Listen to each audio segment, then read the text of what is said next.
Hello everyone, I'm your host Marina Kufa. Welcome to Covid-19 special. I'm here today with two very special guests, Michael Cacciotti and Eric Landgren. Michael is a mayor several times for Southern Pasadena, and Eric Landgren, World Guinness Record holder, and they both very heavily involved in environmental topic. So today we're going to talk about, thank you so much for coming. Thank you for having me. Thank you. Today we're going to talk about environment and COVID-19. How is it affecting? What do you think? How did it change environment's life the past few months? In California, I mean, Yes. There's been good and bad. And obviously anybody who goes outside can see the air quality in our district. In addition to being a mayor of South Pasadena, I also sit on a board, it's called the largest air pollution district in the nation, called the South Coast Air Quality Management District. We represent Orange, LA County, San Bernardino, Riverside. I represent the 2 million people in San Gabriel Valley where we're sitting today. And we found dramatic improvement in air quality, which reduction in pollution helps people's health. So dramatic improvement.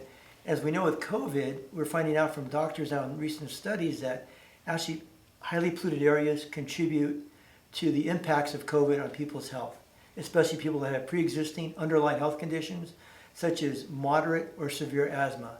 And alone in LA County, we have tens of thousands of kids, elderly, and adults like ourselves who have asthma right now, and it's pretty serious. Yeah, there's a lot of people with pre-existing conditions, like you said, and COVID targets specifically airways, respiratory system.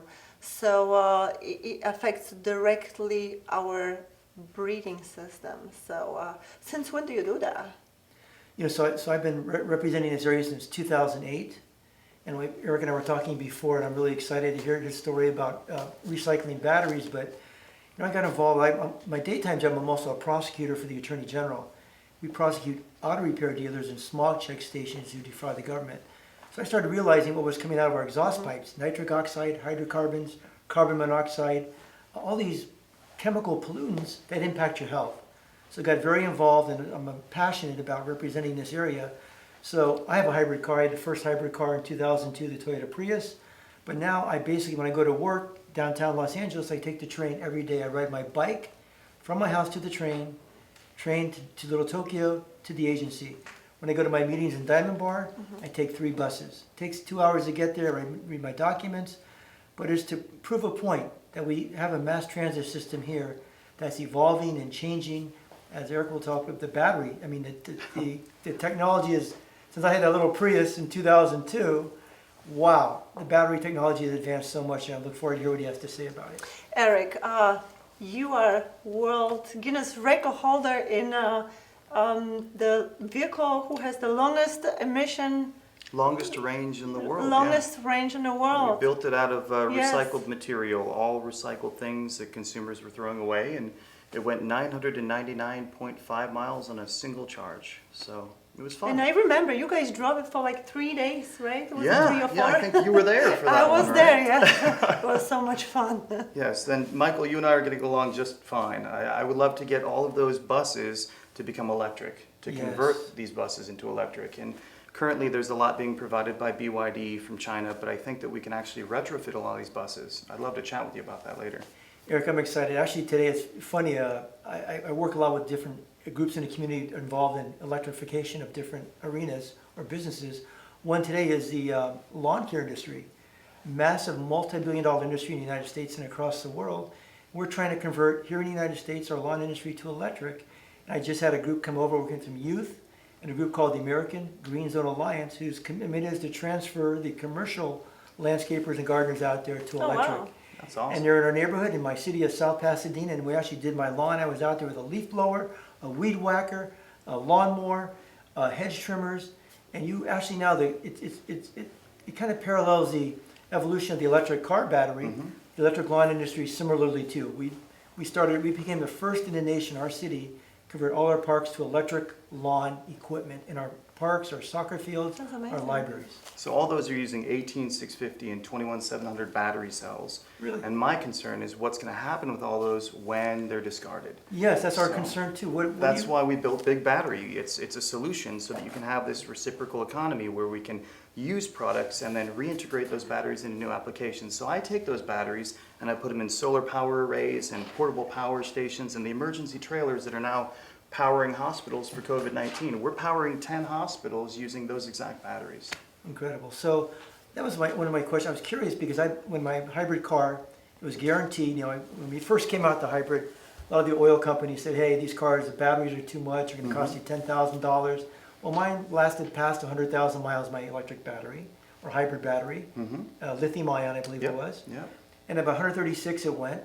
So I brought it in, and actually I wanted to see the process, so I brought it to a dealer and watched them take it out of under my back seat and put a new cells in there. Yep. And I wondered what happened to that old battery. What type of car was it? It was a Toyota Prius. Okay, the Prius batteries. I have 6,000 of them in my facility right now. We have the largest stockpile of lithium-ion batteries in the country. Wow. 163 megawatt hours are sitting in my facility right now being retrofit into new products. That battery is no longer useful in a car, but it can be reintegrated into other products that we offer. For 10 years, you can use that battery in a solar power array because it doesn't use the battery at the same C ratio, and you're able to use a degraded battery in that application. So they still have life cycles left in them for up to 10 years after you're done with them in your car. Incredible. Now, how is the electric bill when you charge your car at home? It doesn't go actually that much, and there's special rates Edison has if you're an Edison customer in Southern California. But I remember years ago I had friends, and we tested actually when I was testing when the first electric cars that were coming out. Around 2008, BMW was trying to get in the industry, and they gave the United States about 400 BMW Mini Coopers. So I got one of them for myself, several for the cities I represent, and actually tested my electric bill. And instead of paying maybe $200 extra for gas a month, it was maybe $40, $50 in additional electric bill. Yeah. So what a savings in the cost, and the emission reductions are incredible. You're at about 5 cents a mile instead of 20 cents a Right, mile. yes. So the question is what happens with all these batteries when we're done using them? And I couldn't find anybody in the country that was answering that question, so that's why we built Big Battery to You're answer going to that build question. another car and do another World Guinness record, or maybe plane this time. The next thing that we want to do is a megabus. We want to put 1 megawatt hour in a bus and see if we can get halfway across the country in a bus. That's another fun project. See, another fun project, you're right. So both of you given back to communities. You're involved with China, you've been there several times, you're working with children. You giving back to the hospitals. How does it feel? I'll let you... I do a lot in the community. As an elected official and also a regular job, but I try to find time to, I'm a volunteer soccer coach. And this is why I'm so passionate, probably like Eric, about air quality and its impact on us. And that's why this COVID-19 too all ties in. Coaching for like 30 years, actually 40 years now, and I started when I was a very teenager coaching. And it's interesting, the number of kids I've coached have had asthma. And I've seen them when we're playing a game and many fields are near a freeway. In South Pasadena, where I live and coach, one of the fields is right by the Arroyo Seco Parkway. 80,000 cars a day travel by there. Yeah. I've had kids in the middle of a game just start having almost an attack and had to be pulled out, relax them. But the impacts of all 80,000 vehicles and their exhaust pipes polluting nitric oxide, carbon monoxide. Can you imagine the kids that already have a restrictive pulmonary system, respiratory system, what it does to them? So I'm very passionate about coaching, but also doing something about the impact of pollution on the kids we coach and the adults that are out there playing. We have soccer kids playing from 6 to 65 now. Wonderful, wonderful. What about you? My, I know that you hitting the hospitals on with masks and Yeah. and tests. We have a test for COVID-19. Yeah, we I brought mean, some here. COVID-19 tests and medical masks. We've imported 2.3 million medical masks in the last month. We're bringing them in and selling them at cost, just trying to get them out to everybody, whoever needs them. I heard from some first responders that they were using the same mask for a week. And that to me is just wrong. And it's not a government problem. This isn't a hospital problem. This isn't our first responders problem or the government's problem. It's our problem. And we all need to start doing our part. So I looked at our global supply chain, and we have offices in China and Shenzhen and Fanling and Guangzhou and the United States. And so we were able to pivot very quickly. and offer all of these medical supplies that are needed in the United States. But not only in this country, we're sending to Ireland and Jordan Oh, really? and Oh. all over the world. We just want to be able to get people the medical supplies, the crucial medical supplies that they need to save lives. And to me, that's worth waking up for in the morning. I don't wake up and say, how can I make money today?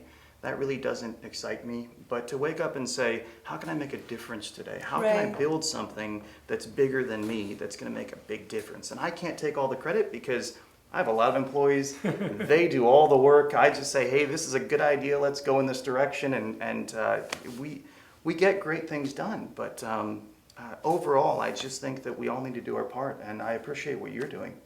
You know, it's about doing our part. And just sitting at home, to me, is just... that would be, I'm not capable of doing that. So instead, we pivoted. We figured out how to provide these power trailers to all the hospitals for the emergency COVID stations, how to get the medical supplies in, and that allowed me to keep all of my employees employed. Nobody had to get Wonderful. laid off, and we were able to actually not only help the hospitals, but also help my employees that have families that I Right. can't, in good conscience, let go during a crisis like this. So. That's really nice. That's really good. How is South Pasadena doing in those crises? It's interesting. So we're representative or typical of cities across the United States that are impacted by COVID. So when this hit in March and then the stay-home orders, we pivoted too. You maybe had, and even at the Attorney General's office where I work with maybe 6,000 employees, there's many deputy attorney generals like myself throughout the state, investigators, law enforcement, medical fraud investigators, and both maybe 10, 15, 20% of our staff was working remotely. So then you had to get the other 80 or 90, 75% of your staff, and I go in every day, just it's my nature, but in my office, the Attorney General, probably 80, 85% of our staff are now transferred to their laptops at home, working remotely, and the transition was bumpy the first week, but now everything's working well. Same with our city. Actually, probably half of our staff with our police force, our fire department, the first responders have got to be out there. So they're out, you just can't work from home. Yes. So they're out there in the public works, the pipe That's breaks, the front line. you got to be out there. And we've got our seniors community where we've got parks people coming in, making food, delivering it personally to the seniors and stuff like that. So we've got people working, but it has modified. And I think when this is over, and this may be the benefit to our environment, is that people don't always have to drive to work every day. Maybe there can be a lot more remote working at home, and maybe even some of the schools. And you might see the benefit of a mass transit system where we don't have to all depend on our cars anymore.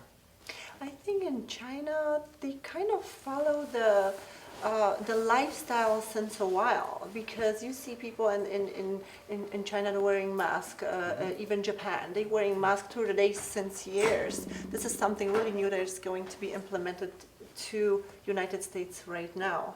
How was your experience when you were there? Well, I lived in China for 7 years, and I noticed that in China there's more of a commitment to follow the government and what the government. More discipline. Yes, very, to the point where when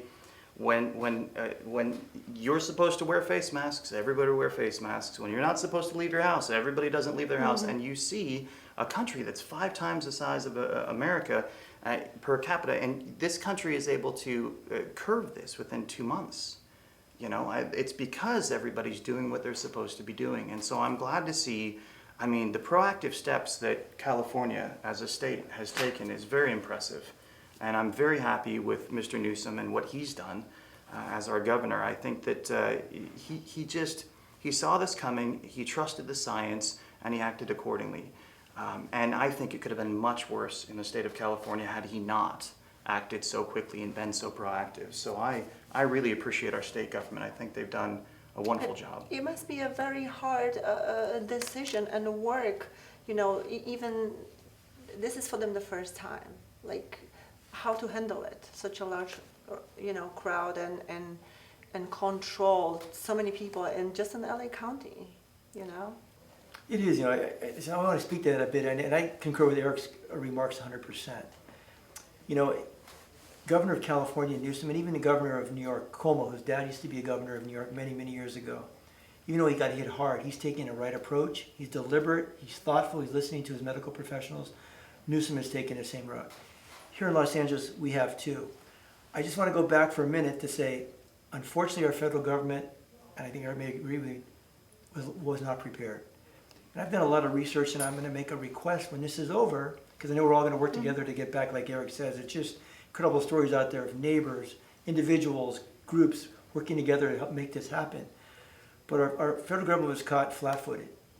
And I did a lot of research. I'm going to make a demand after this for an investigation, because my research has determined that in the last administration, they created an office within the National Security Council called the Global Health, Security, and Biodefense Directorate, which was charged with exactly anticipating, reacting to, proactively doing something about a virus like this.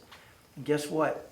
In 2019, January to October, right before the virus started in China, we actually were simulating exercises in the United States by this government group under Health and Human Services and states about a virus coming from China impacting the United States, starting in Chicago. And guess what? In 2018, this administration eliminated that agency, took all its money away, and they dismissed it when it first came out. So it's concerned me so much, because now coming down at the state level, as he said, we've had to take charge. The states have. And let's go to LA County, 10 million people. I asked that if March 4th, it's on the record, you can pull out the tape, March 4th council meeting, I asked our fire chief, Chief Riddle, how many testing kits do you have in LA County? This is starting to hit hard. We know it's coming. We're starting to see the federal government's like, what do we do to protect my community of South Pasadeneans? He said, Mike, we've only got 100 test kits from the CDC. 2 weeks later, fast forward, March 18th, I said, Chief, how many test kits now? I said, this is starting to spread. He goes, guess what? I got bad news. Those first 100 test kits were defective. The CDC sent us.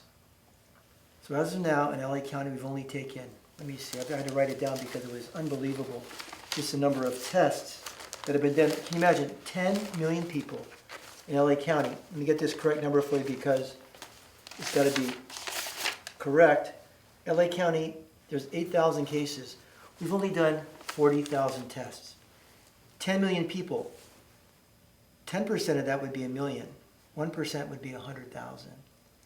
We haven't even done 1% of the people in LA County. And if you're talking 15% of the people are coming back positive, so when we do 1 million people, that means 150,000 people are going to come back positive. A significant portion go into the hospital, significant portion ICU.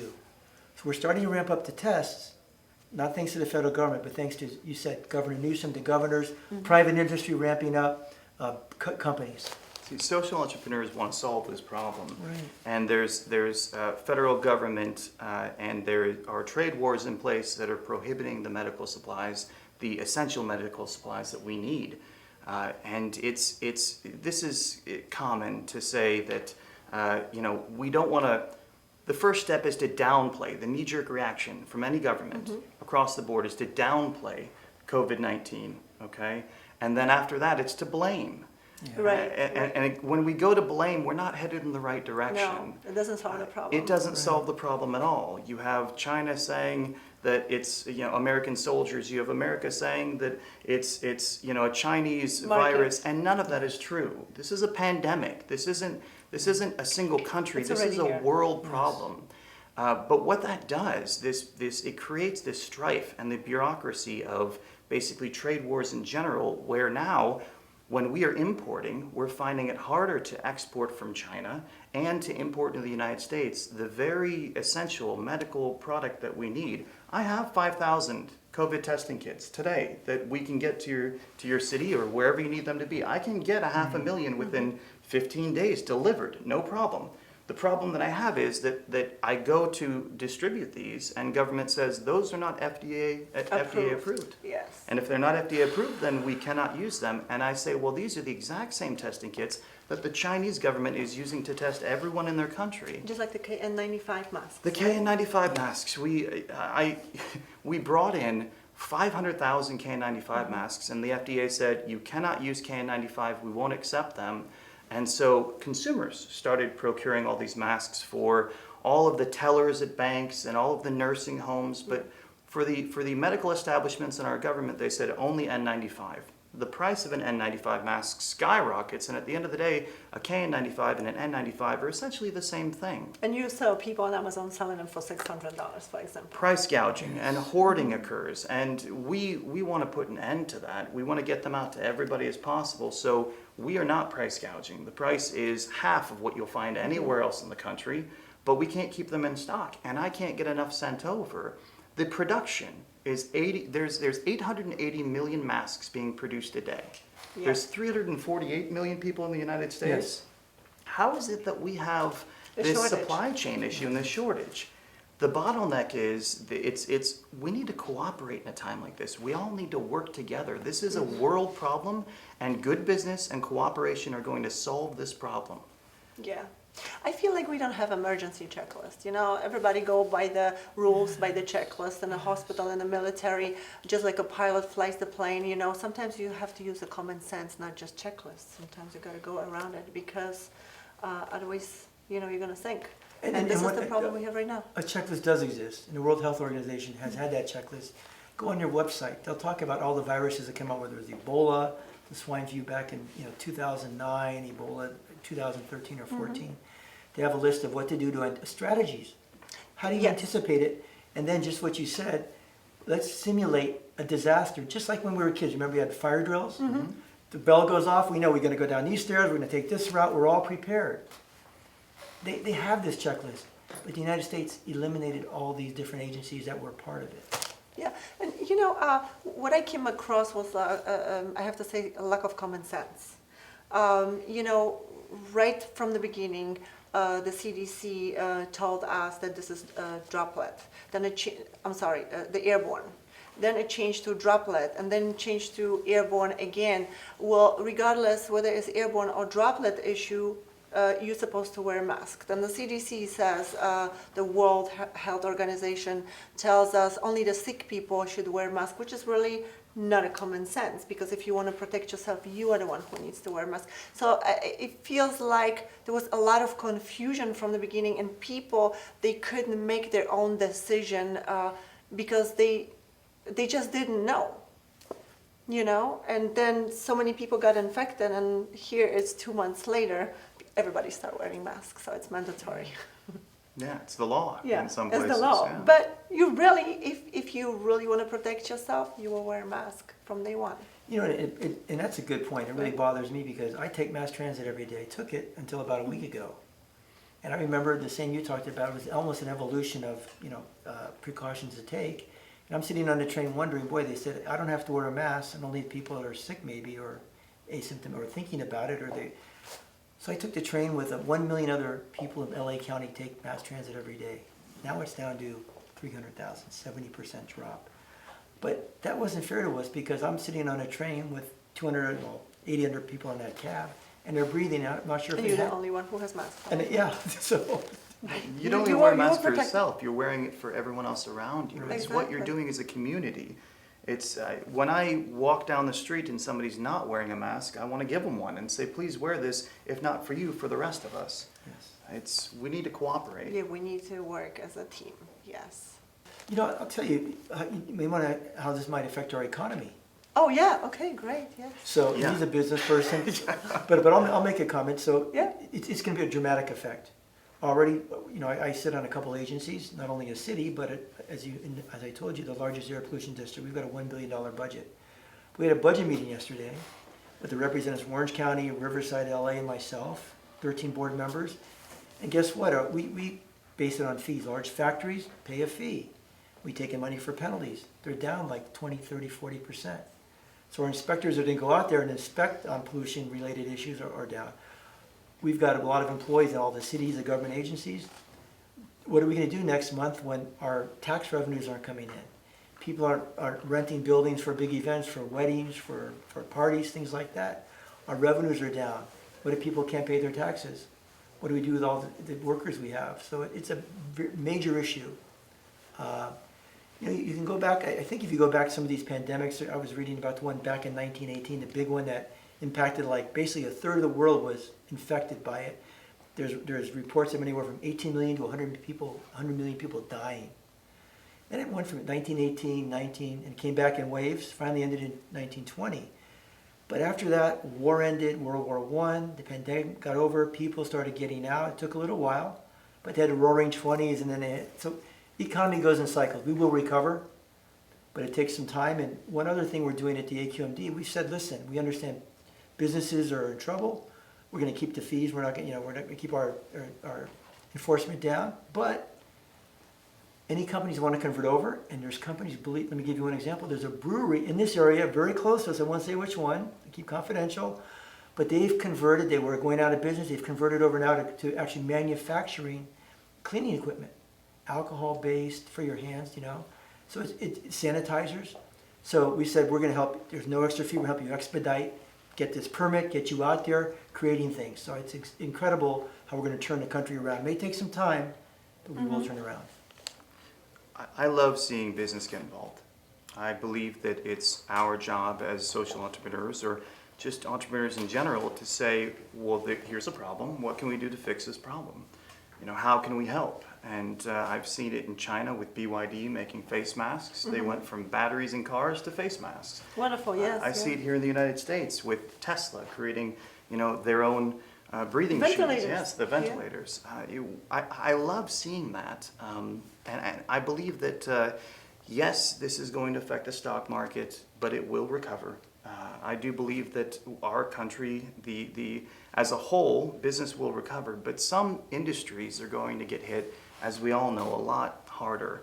The airlines, for example, and cruise Yes, ships. the cruise line, The cruise line. I don't know anybody going on a cruise anytime soon. Yeah. and venues. So I believe that the only thing constant in business is change, and the leaders of these companies, how they react to COVID-19 will dictate how successful they're going to be in the upcoming years. Yeah, I see there's a lot of celebrities also trying to promote little businesses so that people can go and then pick up the burger to go, little restaurants. They're trying to help the little businesses, which is also good because, they're still in the business. Right. And Uber Eats and DoorDash, it's making money too, so food stays in business.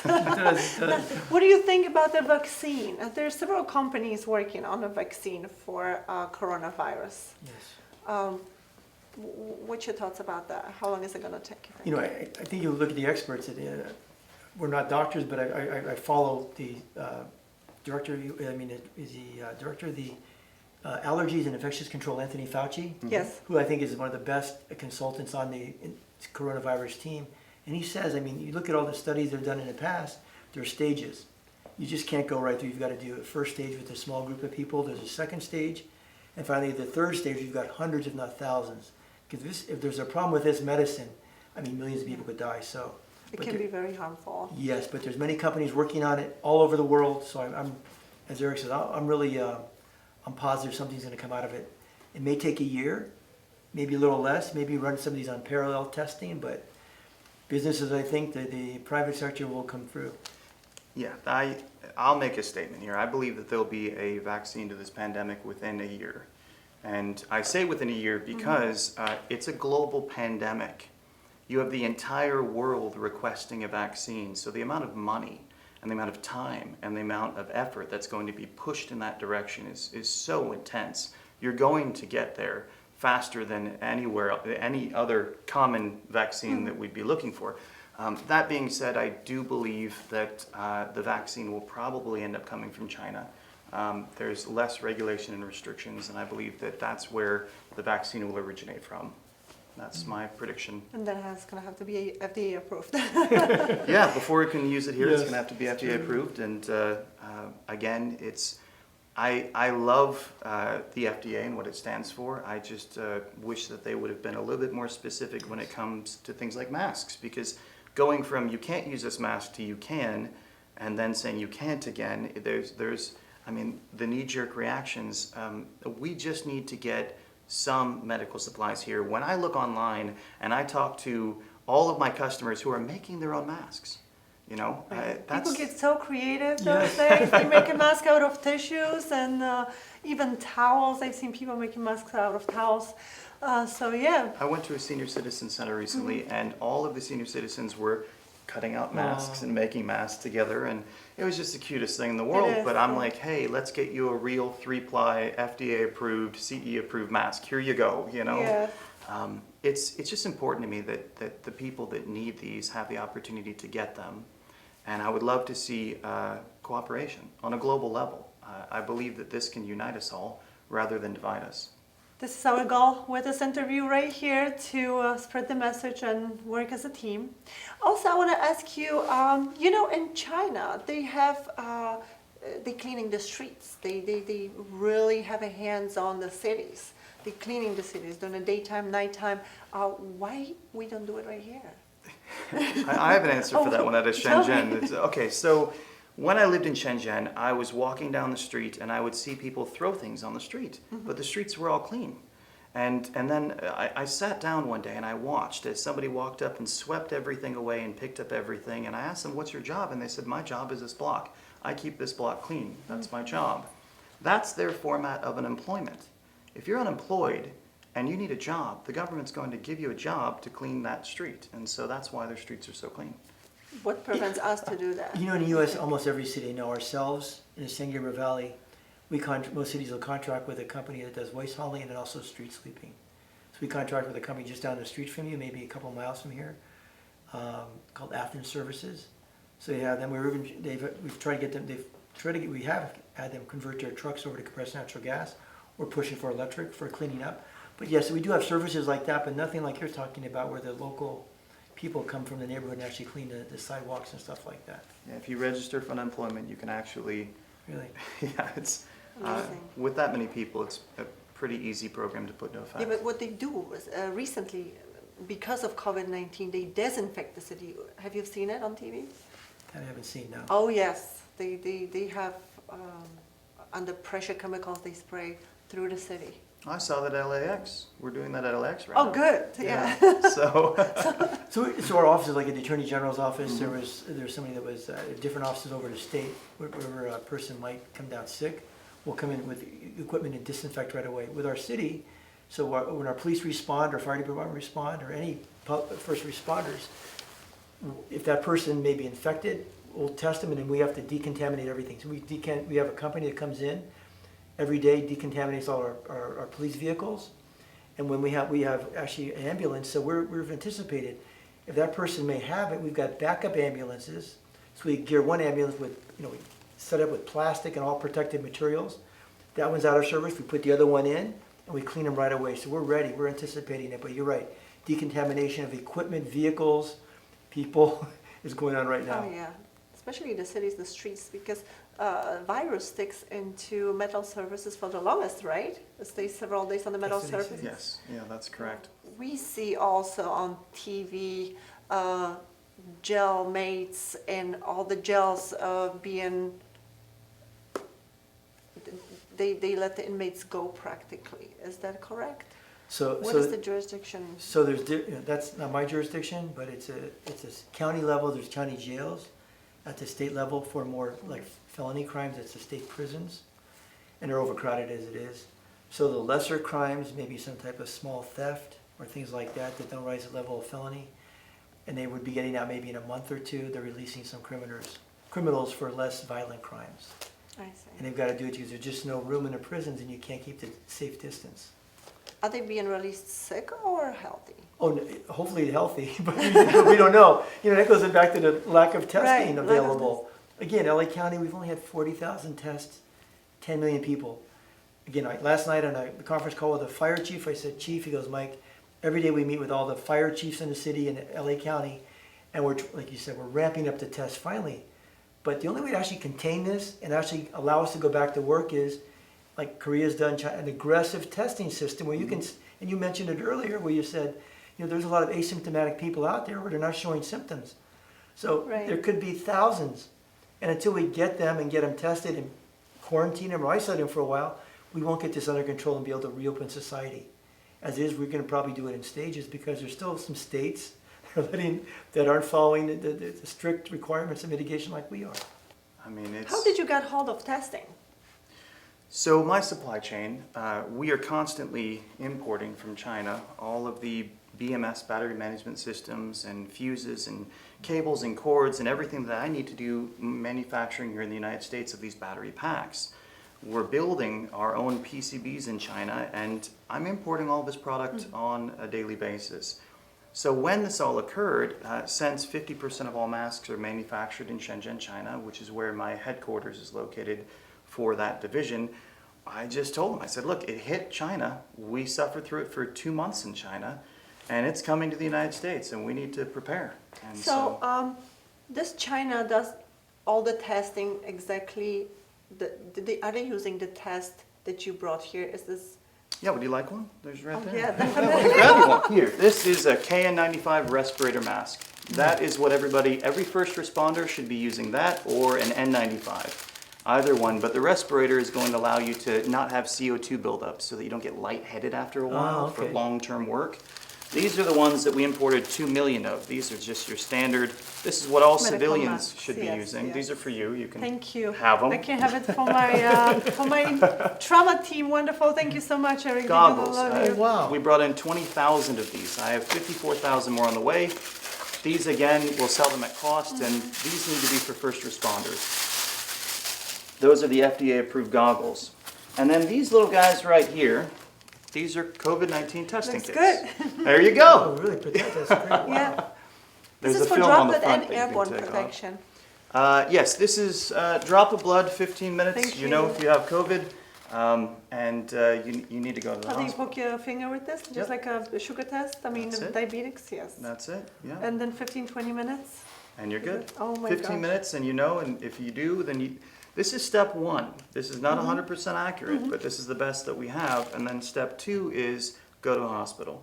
If this reads positive, go get tested at a hospital and do the FDA-approved test, which costs $35 wholesale. I have no idea what it costs retail.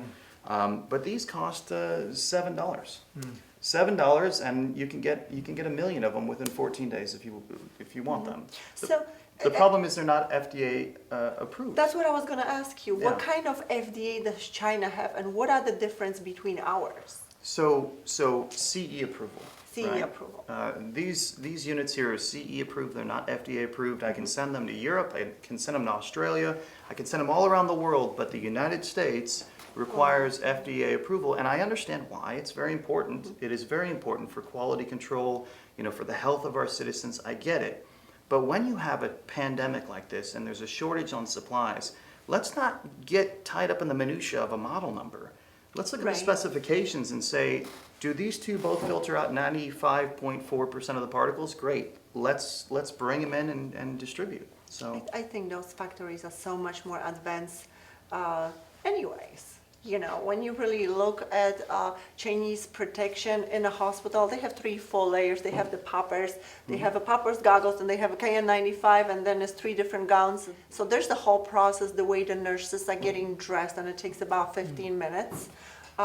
For us, we getting out there, and the only thing you put on is really the surgical gown and N95, lucky if you have one, and that's it. we're supplying the hospitals with hazmat suits. Full suits head to toe with those gloves. And when we bring them in, it makes a big difference when they're just using a gown today because they don't have access to enough hazmat suits. And it's not anyone's fault. You can't blame anyone. This just kind of blindsided the world. It just happened. Yeah. So now we have to see how. It's how you react. I have a question for you, Michael. Our President Donald Trump was kind of put in a situation, rough one, to handle it as a president. What do you think? How is his performance? I have a lot of concerns about our president's performance. As you all know, we had agencies set up in the United States to anticipate a pandemic such as the coronavirus. Unfortunately, our president and his administration canceled those agencies. And from the start, it was a lackluster response, a dismissive response, lack of preparation, which put the United States and people's health at risk. So when you measure a response or a performance, you can do it for anybody at our jobs. Is it exceeds expectations, meets expectations, or needs improvement? Unfortunately, his response immediately was below needs improvement. It was a failure. But as the governor of New York, Andrew Cuomo, says, this isn't a sprint, this coronavirus, it's a marathon. Right now we're kind of towards the first third of the marathon. So Trump's performance has improved. I think the people around him, he's got some great experts, Anthony Fauci, other doctors, medical professionals. So we'll see what it remains to be seen. But up to this point, I believe it's below expectations, unfortunately. And unfortunately, it's impacted the health and safety of our country and may have led to a number of the deaths that have now, for the first time in our history, surpassed Italy today. Number of deaths in the United States. So I think when this is done, we've got to hold the people accountable that caused this. Eric, let's talk about the trade war a little bit. Yeah, the only critique that I have about Trump today would be the trade war. I don't believe that it's beneficial for China or the United States. I believe it's hurting both countries equally. I don't see it as a way to the future that we want to have as a country. I would like to see cooperation, and I believe that if I am good for your family and your country, and you are good for my family, good business will always prohibit war. It will restrict war. It will restrict differences. We will find ways to unite and work together, and that's the world that I want to live in. I believe that consumers in the United States are paying the price for this trade war. I believe that businesses, global businesses such as my own, are losing millions of dollars because of this trade war. And at the end of the day, I would just love to be able to see the world thrive together, united. So I hope that we can find ways to cooperate in the future, because today you see it, it's crucial. Now it's not a matter of making money or being successful. It's a matter of this is actually killing people, not getting in the medical supplies that we need. And that's a direct result of this trade war. It's a direct result of politics that we have in place between the two largest superpowers in the world that can't seem to get along. I would like to see China relax its policy on exporting of medical products. And I would like to see our government relax a lot of its policies on importing and exporting of products. So the trade war, I'd like to see it get readdressed, and I hope that come the new election, it's going to be a major topic that's going to be able to, we need to come to a resolution there. Yes, and we are so wind up with everything. It's a major pressure on all of us. Now, did anybody thought about the next generation? The kids. What do you think? What kind of future do they have? What's going to change in this world? Well, I believe in sustainability, and I hope that the next generation has a future that's better than mine. And if I'm able to help do that, if my actions help the next generation live a happier, healthier, cleaner life in a cleaner environment, then I have lived a good life.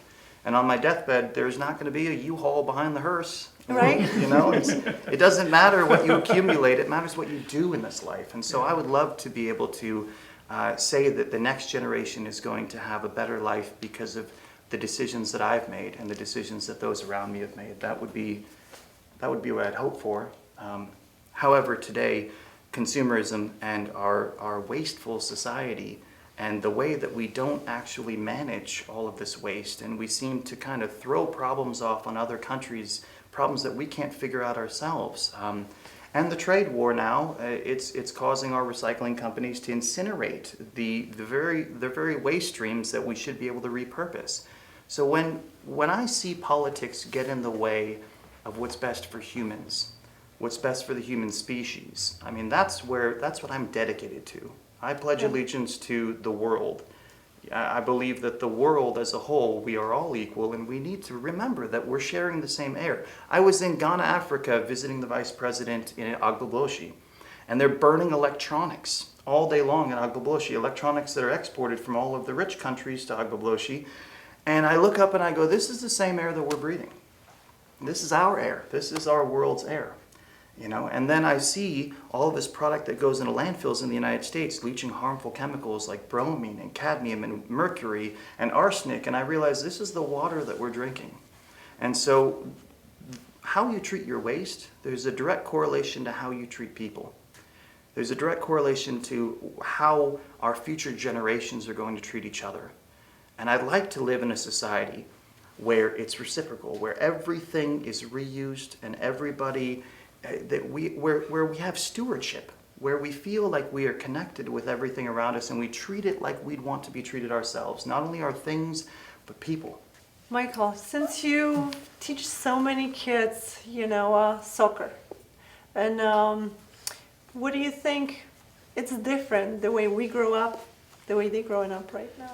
It's a big difference. When I grew up, we didn't really, you knew pollution was out there, but you really never had an idea. You couldn't make the connection between what caused the pollution in the air, where did the water come from. You just turned your tap on, it was there. And nowadays, I think the new generation, and even all of us now, we've become so much more aware. We've been educated, and we are educating the next generation. And I agree with Eric. I mean, we want a more sustainable civilization, world, and country. And that's why as a coach and my daytime job as a prosecutor, when I prosecute an auto repair dealer or a smog station that is passing 500 cars a month that shouldn't be passed because they're emitting all this toxic pollution in the air. And that's why some days, not now, but you can't even see the mountains behind us. They're a couple miles away. Yes. Because of all the mobile sources, the cars, the trucks, the ships coming in from all across the world that dock at our ports, that sit there, and then the gas-powered trucks that carry the gasoline from there to the refineries that burn the oil, that refine the oil, the trucks that carry it to the gas station gives it to our drivers. So all these different sources of pollution, I think this may be an opportunity with this virus, as it was back in the 20s, when it just decimated the world. Then there was a really dramatic change, evolution of economies, building planes, building cars. Maybe we can now start building all-electric cars, all-electric lawn equipment. We can recycle it. Kids can get involved. People can start working from home remotely. We don't have to drive everywhere. People can get on their bikes and do something. So it's an opportunity for us to transform our lives to a cleaner, safer, more productive society for all of us, healthier society. Lately, also, all the farmers, they're going out of business. We've seen they dump several tons of gallons out. Why is that? I mean, the government's stepped in many times to support them, and I think we're going to have to do it again because we've got great systems here for farms. The world wants to buy our products, the corn, the seeds, whatever. But I think we've got to set up also a system to anticipate this again. And there's people out there starving. Still, they shouldn't starve in our country, but how many homeless people? We've got tens of thousands in LA County homeless people. Why can't we get this food distributed to them? That's where the business like Eric's talent come in. We put this, charge business with doing something, get that food from that farm to the United States cities where we need it, or across the world where there's people suffering. There's 40% food waste, but yet we have starvation in our country. Yeah. It's just a logistics issue. I mean, how do we be more efficient with the food that we have so that we're not so wasteful and we can share it with those in need?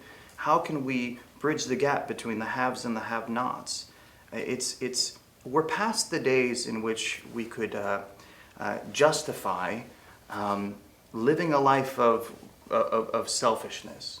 Okay, I don't want to live that life. And I believe that if you just change the systems, we have all these systems, governmental systems, and we have all these things that are set to protect all of the people. But yet, when I drive to work, I drive past a homeless camp, and I have to ask myself why. Why do we allow this in this country? And at the end of the day, I just believe that if we just alter our systems, we would be able to have efficient systems from buses to transport to food services to aggregation systems. There's a way to aggregate all of the country's e-waste through the United States Postal Service because they have all these trucks coming back, 48,000 trucks coming back that are only 18% full. So we should be able to aggregate all of the food that we're not going to use, canned food, and then deliver it to those in need rather than throw it away. And all of the e-waste in the country. There are systems in place that we should be able to utilize better. And I'm hoping that all of the social entrepreneurs in the country will assist governments in doing that. I want to ask you, Michael, what do you think about legal system abuse? Do you think there's a little contribution from it because you have all the homeless in Los Angeles County and people are afraid to give them the food because they're afraid to have a lawsuit? So, We have programs, for example, I think cities across the United States, like my city, actually my church, which is in the city, Holy Family Catholic Church, we have a program where, if it's edible food but no longer saleable, pavilions, Trader Joe's, they'll come drop off the food. We purchased a property across from our church, with an old church. It's now our food shelter. Every day we feed the local homeless or people that just can't quite make it. They have a house, but they've lost their job. right, Or they're minimum wage and you can't survive in LA. But we have a couple hundred line up everywhere, Alhambra, Los Angeles, South Pasadena, families that are renting but barely make it. And we hand out the food that we collect. So there's a system in place. I think each community is doing that, but Eric's right, at the federal level, we need more of a response. Unfortunately, and this whole COVID thing has also brought this to light that, you've seen this if you're watching all the television shows at night, whose responsibility is this? It seems like they've asked the president, why aren't you getting the ventilators out there? Why aren't you getting the protective equipment? Why aren't you doing testing? Why aren't you wearing a mask yourself? So, well, that's the states. Well, wait a second. This is a time for, as you say, to really make it a quick assessment and evaluation. Whose responsibility is this at a national level or a state level? When I paid my taxes the other day, I looked at my check. About 30% comes out of my check. It goes to the federal government. Mm-hmm. Almost 30%. So let's say I make $100,000. 30 grand is going to federal government. Maybe 10 grand goes to state. Wait a second. The federal government has a big, and all of us here, look at your checks. All of us, 30-40% goes to the federal government. That's their responsibility. It's time to hold them accountable. to have the budget Agreed. for emergencies. Yes. The community that you just spoke about, Yes. that's what I want our federal government to be. That community, because that is a functioning community where we care about each other, where we think about each other, and where we build systems that help each other. And so I want to live in that community. And Eric, it's a community where we started a program years ago. It used to be the response was, and there's homeless, get the police out there, push. But these are human beings. Right. You know, they didn't want to be homeless, most of them. Some have mental health issues, Yes. abuse issues. Mhm. So we started a program with mental health, social services. Our police are their friends. They go out there and, here, there's a shelter down the street. We've got a program. We'll give you money for a voucher for a hotel. We had a success about a year ago. A lady who was living under a bridge between South Pasadena, where the Gold Line goes over. I met her a couple times when I went on patrols with our officers.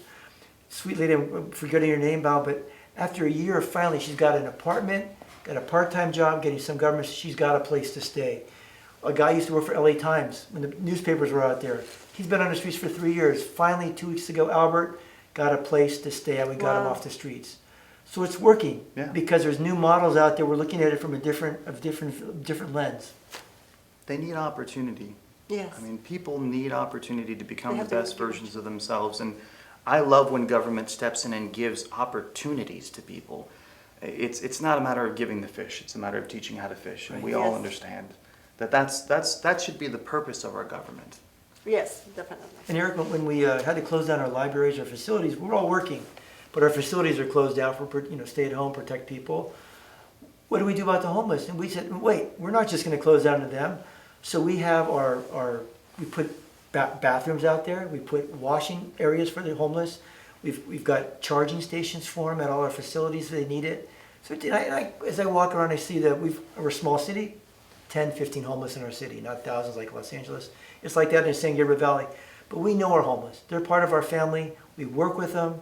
So yeah, I think it's a model we can replicate throughout the United I States. think I have to move to Pasadena. That's what I was going to say. I just didn't want to interrupt. It's about Yes, 45 minutes from the office, but Now, are all this, the restroom and the charges, is this open during the tough times of COVID-19? It's open right now. So I just, as a matter of fact, our residents are a lot, sometimes we don't see it, and the residents will call me. Like I was on a Zoom video call a few weeks ago, Mike, what are you guys doing with the homeless? Well, here's what we're doing. We are the first program in San Gabriel Valley, working with social services. We've got programs with San Marino, San Gabriel, South Pasadena, Alhambra, where we go out with our police every weekend. The 4 agencies start with South Pass for a couple hours, hand out information. How can we help you? We'll take you to the place. We'll get you off the streets. So we're working on it right now. Great. Now let's talk a little bit about 5G network coming up. Controversial discussion. There's a lot of people, they want 5G network. A lot of them, they don't. What's your thoughts on that? I have a lot of thoughts on that. the telecom wars that are going on right now, where Huawei is getting kicked out of the country, it goes both ways. There is IT companies that only work in China, where all their products sell for a higher premium in China, and same goes for the United States. And both countries are doing this. I find it fascinating that we passed the bill, and now there's billions of dollars worth of funding to extract the Huawei network from the United States, and it's all perfectly good 5G equipment, but there's politics involved, and obviously. Do you think how dangerous it is, really? Because we're being presented with images where the birds are dropping down from heavens, a lot of different animals. Environmentally? Yes. Environmentally, I don't see a heavy impact from 5G. I think it's going to do a heck of a lot more good than all of the studies show that it is safe. It is going to be an eyesore because you need to put these units so closely together, so you're going to be seeing them, and they'll start disguising them in telephone poles to make them non-noticeable. But the benefits, I mean, you're talking about automation. You're talking about just what it's going to allow in the realm of technology is so great and so useful to the world that I'm a big advocate of 5G. So you don't think 5G affects in any type of way COVID-19, because that's one of the conspiracy theories that is going out there? No, I do not believe that 5G Okay. affects COVID-19 at all. He's the technology guru. Okay, thank you Yeah. so much for your opinion. Thank you so much for joining me. Thank you for watching HTTV COVID-19 special. We see you soon.